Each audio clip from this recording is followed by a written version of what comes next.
What's one thing that people say in your profession that's pretty much always a lie? In mine, it's we'll fix it in post.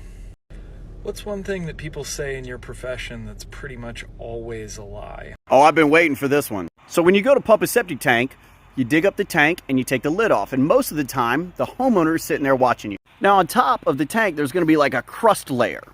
And the homeowner looks at it and goes, wow, that looks really full. And the pumper goes, yep, you're full, time for a pump. Excuse me, motherfucker, you have no way of telling how full that is. A septic tank is always supposed to be full of water because the inlet and the outlet are at the top. You measure the actual contents based on the solids level, which you can't tell from looking at the top. You have to take a core sample with something called a sludge judge. Since pretty much no septic companies carry sludge judges, they just take the fucking money because they're there and they dug it up anyway. So yeah, when your septic guy says, oh, your tank's full? Duh. So we put sludge judges on all the trucks in the company and stopped just taking people's money if we didn't need to. We've taken a serious amount of shit from other companies because we educated people. What's one thing that people say in your profession that's pretty much always a lie? So glad you asked. I am a chiropractor. So how much time do you have? We have just as much training as medical doctors. You need to come in several times a week for several months. You need maintenance care. You need to buy this supplement. If we don't fix that curve, you're gonna have problems. We can fix that curve. We can fix your scoliosis. You have pain because of your posture. We can cure diseases. We can prevent diseases. We put your bones back into place and change your alignment. We need to take x-rays before we start treatment and after to measure progress. Getting adjusted is just as important as going to the dentist. Getting adjusted is just as good as getting vaccinated. Your baby needs to be adjusted because being born is traumatic. Anything that has a spine needs to be adjusted. You don't need to take those medications anymore. You're in pain because you sleep incorrectly. You're in pain because you breathe incorrectly. You're in pain because you sit incorrectly. You're in pain because you move incorrectly. What's one thing that people say in your profession that's pretty much always a lie? Everybody says they want to become a YouTuber, gaming YouTuber, all that stuff, right? Streamer. But think about this. If you use gaming to escape, right, from reality, a break from this, a breather from that, when your hobby becomes a career, you can't use it to escape anymore because of how much you do it and how much it changes as you get older as well. So when your hobby becomes a career, it eventually no longer becomes an escape. Okay? Think about that. Think about that. What's one thing that people say in your profession that's pretty much always a lie? That dolphins don't understand what we're saying. And I think that's funny.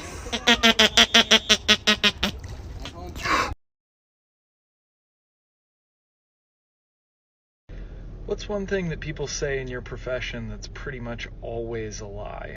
Oh, the plumber must be here. Hey, I'm here to clean your pipes. What's one thing that people say in your profession that's pretty much always a lie? I hope this counts, but I really hate it when people say that if you work in art, you'll be a starving artist, especially animation. That's not true. There's this thing called the Animation Guild, and it's basically your guardian angel. They have like this really big studio list, and all the big boy studios like Disney TV, Nickelodeon, all that good stuff, they're all a part of this union. Not every studio is a part of the union, but let's just hope one day they'll join. The union basically just makes sure you're being paid fairly, and these really long lists of numbers are all minimums. So hypothetically, we work at Cartoon Network, and we're a digital animator, and in our first 6 months, this is how much you make hourly and weekly. Not every 2 weeks, this is weekly. And the longer you work somewhere, the more you'll be paid. You do have to pay union dues. If I'm not mistaken, I think it's like $115 every 3 months, but I think it's worth it for being protected.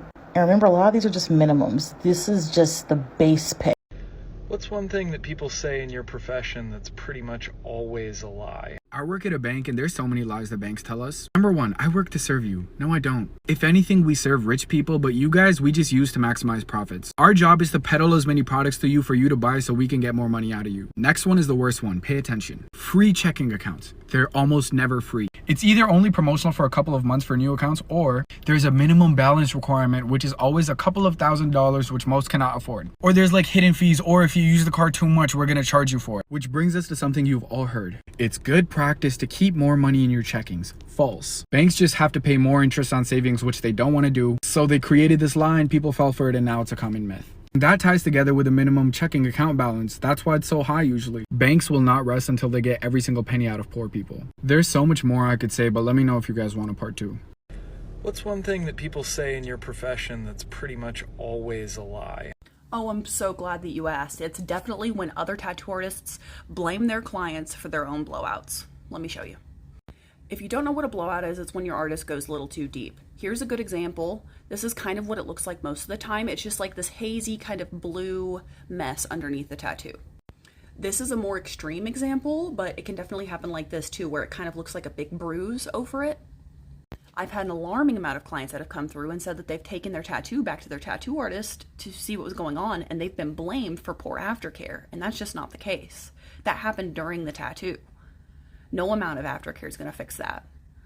So if that happened to you, that's not your fault. And there are tattoo artists that will take responsibility for that, and they'll either try to fix it, try to cover it up, or some people even pay for laser removal. It's not your fault though. The tattoo artist did that. What's one thing that people say in your profession that's pretty much always a lie? That the bodies move. You hear they move, but I've been autopsying for 17 years. They don't move. If they did, I'd be out. Peace. What's one thing that people say in your profession that's pretty much always a lie? Yeah, no, he's lit. He's one shot. No, he's one shot. What's one thing that people say in your profession that's pretty much always a lie? Safety first. If you don't feel safe, you don't have to do it. Nobody's gonna get mad. We're all about safety.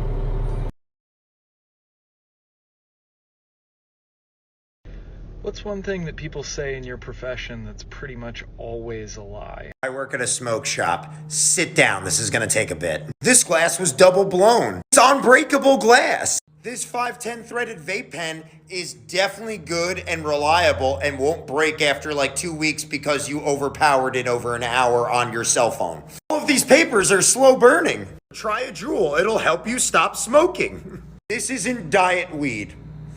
You could totally heat up a banger with this lighter. You don't need a full-size torch. By far, my favorite. Everything here is for tobacco use only.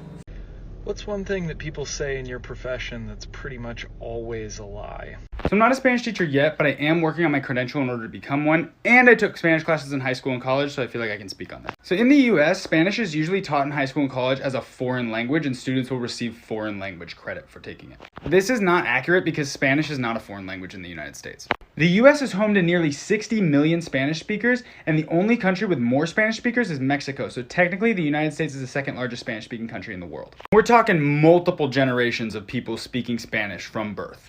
And in places like Texas and my home state of California, Spanish was actually spoken before English because they were originally part of the Spanish Empire and later Mexico, and it shows because a lot of the major cities and the states themselves have Spanish names.